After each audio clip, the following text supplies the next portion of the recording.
Victor ছিল তার রক্তের ভাইয়ের মতনই। আর এইদিকে মার্কোর ফ্ল্যাশব্যাক দেখানো হয়।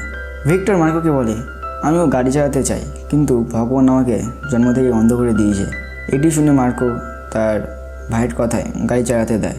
এতে ভিক্টর ও মার্কো দুজনেই খুশি হয়। এই ফ্ল্যাশব্যাক মার্কোকে তার ভাই ভিক্টরের খুনিকে মার প্রতিশোধ আরও তীব্র করে তোলে। টনির গ্যাং এবং ভিক্টরের খুনি রাসেল ছিল জর্জের গ্যাংয়েরই পার্টনার ছিল।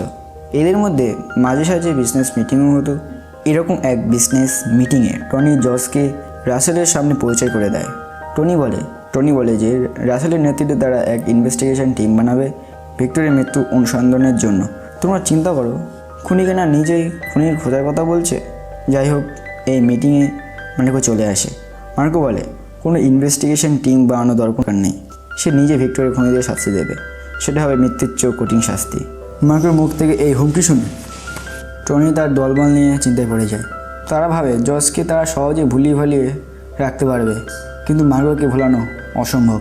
মার্কো তাদের সবাইকে ওপরে পাঠিয়ে দিতে পারে শুধুমাত্র সামান্য একটা ভুলের জন্য। অন্যদিকে দেখা যায় টনির গ্যাংয়ের ফাঁদে পড়ে জর্জ খুন করেই যাচ্ছিল। টনিরা নিজেদের শত্রুকে জর্জের শত্রু বানিয়ে দিয়েছিল। জর্জও ভিক্টরের মরে যাওয়ার দুঃখে কোনো কিছু না ভেবে সবাইকে মেরে ফেলতে শুরু করে। অন্যদিকে মার্কো তার নিজের মতন করে তদন্ত চালিয়ে যাচ্ছে। সে পুলিশের থেকে জানতে পারে যে ভিক্টরকে খুব শক্তিশালী অ্যাসিড দিয়ে পুড়িয়ে দিয়েছে। মার্কো আরও জানতে পারে যে ভিক্টরের মৃত্যুর সঙ্গে ওয়াসিমেরও মৃত্যুর কোনো না কোনো কানেকশন রয়েছে। মার্কো ওয়াসিমের তদন্ত করে ওয়াসিমের বড় ভাই তারিক আরও ভয় পেতে শুরু করে। টনি তারিককে হুমকি দিয়ে বলে মার্কো যদি কিছু বলে তাহলে তাকে শেষ করে দেবে। এবার মার্কো তারিকের বাড়িতে গিয়ে জিজ্ঞাসাবাদ করতে থাকে, কিন্তু তারিক বলে ভিক্টরকে শেষবারে ওয়াসিমের আস্তানায় এসে দেখেছিল, তারপর কি ঘটেছে তা আমি জানি না। তখন মার্কো হঠাৎ করেই তাকে জিজ্ঞাসা করে ওয়াসিমের সঙ্গে তার সম্পর্ক কী ছিল। এই প্রশ্ন শুনে তারিক পুরো হতভম্ব হয়ে যায়। তারিক ভয়ে বলে, ওয়াসিম ছিল আমার প্রাণের থেকেও প্রিয় ভাই। তোমরা তো ইতিমধ্যে জেনেছ যে তারিকই তার ছোটো ভাই ওয়াসিমকে মেরে ফেলেছে। মার্কো এই মৃত্যুর ব্যাপারে না জানলেও মার্কো বলে ওয়াসিমের সঙ্গে ভিক্টরের মৃত্যুর কোনো না কোনো কানেকশান তো আছেই। মার্কো তারিককে বলে সে খুব তাড়াতাড়ি তারিকের হত্যার প্রতিশোধ নেবে। এইভাবে তারিককে ধমকি আসে। তারিককে ধমকানোর পর মার্কো এবার জুয়োর আস্তানায় চলে যায়। সেখানে ওয়াসিম প্রতিনিয়ত বাজি ধরত। জুয়োর আস্তানায় এসে রিংয়ে থাকা জেমস তাকে রিংয়ে আসার জন্য চ্যালেঞ্জ করে, কারণ জেমসকে আগে থেকেই তার নিজের দলে নিয়ে নিয়েছিল। রাসেল আগে থেকে জানতো মার্কো ওয়াসিমের খুনিদের খুঁজতে এই জুয়ার আড্ডায় আসবে। রাসেল জেমসকে বলে রাখে যে মার্কো এখানে আসলে রাসেলের মুখের সাথে কোনো মিল নেই এমন একটা লোকের বর্ণনা দিতে হবে, যাতে মার্কো সেই লোকটাকে খুঁজতে ক্লান্ত হয়ে যায়। প্ল্যান মতো জেমস মার্কোকে রিংয়ে চ্যালেঞ্জ করে।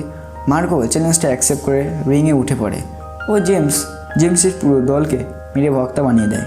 এইভাবেই একটা ধোলাই খাওয়ার পর মার্কো জেমসকে যখন জিজ্ঞাসাবাদ শুরু করে তখন কাল্পনিক একটা চেয়ারের বর্ণনা দেয় যা রাসেল জেমসকে বলেছিল। অন্যদিকে রাসেলের গ্যাং বুঝতে পেরেছিল মার্কো খুনিদের খুঁজতে খুব কাছাকাছি চলে এসেছে। মার্কো আর কিছুদিনের মধ্যেই এই রহস্যগুলো সব জানতে পারবে। তখন রাসেল বলে মার্কো তাদেরকে খুঁজে বের করার আগে তাকে ও তার ভাইকে মেরে ফেলে দিই। কিন্তু টনি বলে ওঠে জর্জকে এখন মেরে কোনো লাভ নেই, তাকে একটা বড়সড় একটা ধাক্কা খাওয়ানোর জন্য তারা গোল্ডমাইনগুলোকে চুরি করতে হবে। পরের দিন কেরালার একটা পোর্টে 160 কেজি গোলবার আসার কথা ছিল জর্জের। টনি বলে সেখান থেকে 40 কেজি গোলবারের খবর কাস্টমকে বলে দেবে। কাস্টম এসে এই স্বর্ণগুলো বাজেয়াপ্ত করবে। আসলে টনিরা কাস্টম অফিসারকে ঘুষ দিয়ে রেখেছিল যাতে 160 কেজির মধ্যে শুধুমাত্র 40 কেজি গোলবারই নেবে। অন্যদিকে টনিরা জর্জের 4 জন পার্টনারকে একই কথা বলবে, তাদের ভাগে 40 কেজি গোলবার কাস্টম বাজেয়াপ্ত করেছে। তখন 4 পার্টনারই ভাববে কাস্টমের দ্বারা ধরে ফেলা 40 কেজি গোলবার তাদের নিজেদের ভাগের। এর মধ্যে বাকি থাকা 120 কেজি সোনা তারা লুট করবে। এই প্ল্যান মতো সফলভাবে তারা বাজেয়াপ্ত করে 120 কেজি গোলবার টনির গ্যাং নিয়ে নেয়।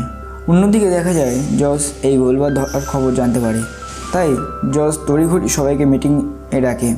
জর্জ সন্দেহ করে যে তাদের মধ্যে কেউ একজন গোলবার আসার খবর কাস্টমকে বলে দিয়েছে। জর্জ বলে আমি যদি তাকে ধরতে পারি তাহলে তার সাথে কি করব সে তো ভালোভাবেই জানে। তারপর মিটিং শেষে জর্জ বেরিয়ে এসে গাড়িতে এসে বসে।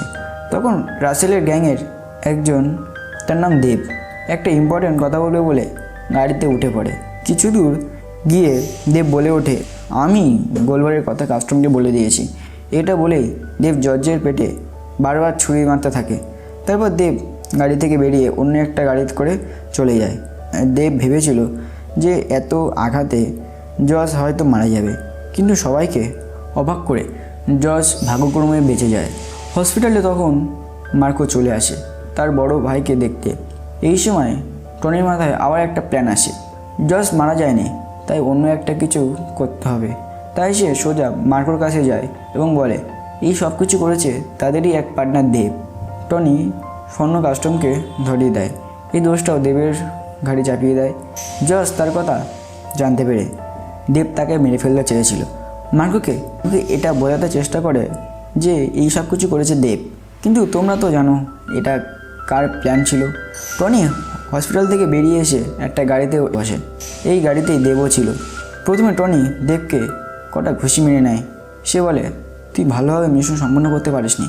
টনি তাকে বলে, তুই কয়েকদিনের জন্য আন্ডারগ্রাউন্ড হয়ে যা। অন্যদিকে দেখা যায় একজন ইউটিউবার, তার নাম রাজ। সে তার গাড়িতে একটা স্পাই ক্যামেরা ফিট করে রেখেছিল। সে জানতে পেরেছিল এখানে ড্রাগ ডিলিং হয়।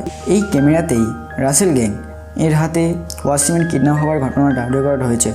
এই ফুটেজটা ইন্সপেক্টর অশোকের হাতে দিয়ে দেয়। অশোক থানায় গিয়ে তার সিনিয়র পুলিশকে সব ঘটনা বলে এবং সমস্ত ফাইল সহ পেনড্রাইভটাও দিয়ে দেয়।